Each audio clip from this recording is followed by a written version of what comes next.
Between mountains and deserts, between east and west, lies a land that has shaped human history for over 5,000 years. A land once called Persia, where the first great empire of the world rose, where prophets spoke of fire and light, where poets dreamed of love and eternity.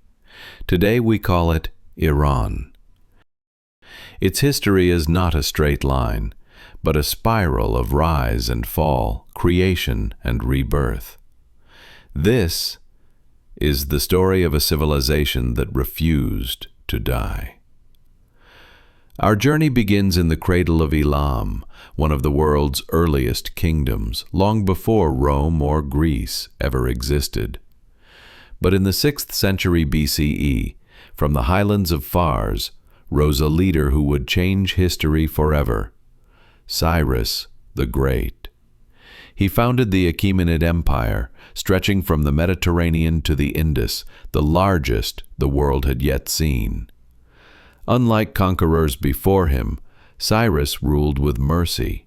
He freed the enslaved, respected all faiths, and wrote the first known charter of human rights. His capital, Persepolis, became a jewel of civilization, a city carved from stone and imagination. The Persians were not only builders of empire, they were keepers of light. Their faith, Zoroastrianism, spoke of the eternal struggle between good and evil, between Ahura Mazda, the god of wisdom, and the shadows of chaos. Fire temples burned as symbols of purity, a living flame that connected heaven and earth. When Alexander the Great marched east, Persepolis fell in flames, yet the idea of Persia, the light, survived. After centuries of turmoil, Persia rose again under the Parthians, masters of cavalry and diplomacy, a bridge between Rome and China. Then came the Sassanids, restoring the old glory. They built vast cities, hospitals, libraries, and made Persia the rival of Rome once more. From the walls of Ctesiphon to the shores of the Persian Gulf, their empire shone, proud, organized, and deeply spiritual. But no empire lasts forever. In the 7th century, a new faith from Arabia changed everything. When Islam reached Persia, it didn't erase, it transformed. The Persians embraced the new faith, but also shaped it, giving Islam its poets, philosophers, and scientists. Cities like Baghdad, Shiraz, and Nishapur became centers of knowledge. Algebra, astronomy, medicine, all flourished through Persian minds. From Rumi's mystic love to Hafez's divine rebellion, the Persian soul turned faith into art.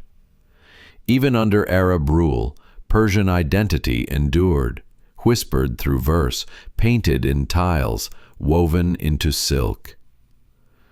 In 1501, a young warrior named Shah Ismail I united Persia once again, founding the Safavid dynasty and declaring Shia Islam the official faith. This decision would forever shape Iran's destiny, distinguishing it from its Sunni neighbors and forging a unique national identity. The Safavids built a cultural renaissance. Isfahan became the beating heart of art, architecture, and beauty. Isfahan is half the world, they said, and perhaps, for a moment, it was. But as the centuries turned, foreign powers cast long shadows. The Qajar dynasty inherited a weakened throne, and Iran became a pawn in the struggle between empires. Britain and Russia competing for its oil and influence. Yet beneath the oppression, a spark of modern awakening grew. In 1906, the people rose, demanding a constitution, justice, and freedom.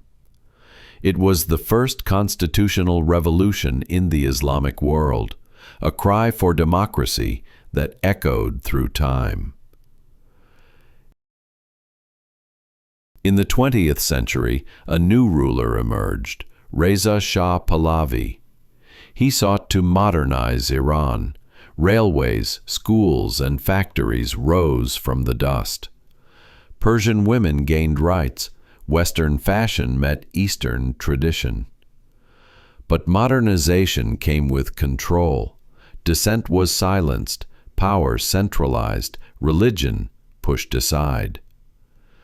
His son, Mohammad Reza Shah, continued the vision, yet his ties with the West and growing inequality lit a fire he could not contain. In 1979, millions filled the streets. Ayatollah Khomeini returned from exile, and centuries of monarchy ended overnight. The Islamic Republic was born, an experiment in theocracy, revolution, and survival. The revolution was followed by tragedy. In 1980, Saddam Hussein's Iraq invaded Iran, an 8-year war that consumed millions of lives. Cities fell, children fought, yet Iran endured. Its spirit, the same that built Persepolis, refused to break. In the decades that followed, Iran faced sanctions, isolation, and pressure from the world. But beneath the hardship, innovation grew.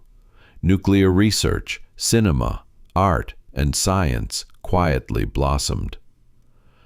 Today's Iran is young, over half its people under 35, a nation still searching for balance between tradition and change. Empires rise, kings fall, flags change, but the essence of Iran, the idea of Persia, endures. It lives in the verses of Hafez, in the domes of Isfahan, in the quiet pride of its people.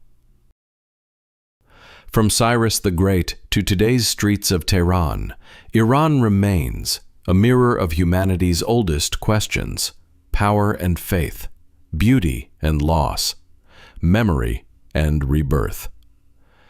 This is not just history. This is the story of time itself. This is Iran.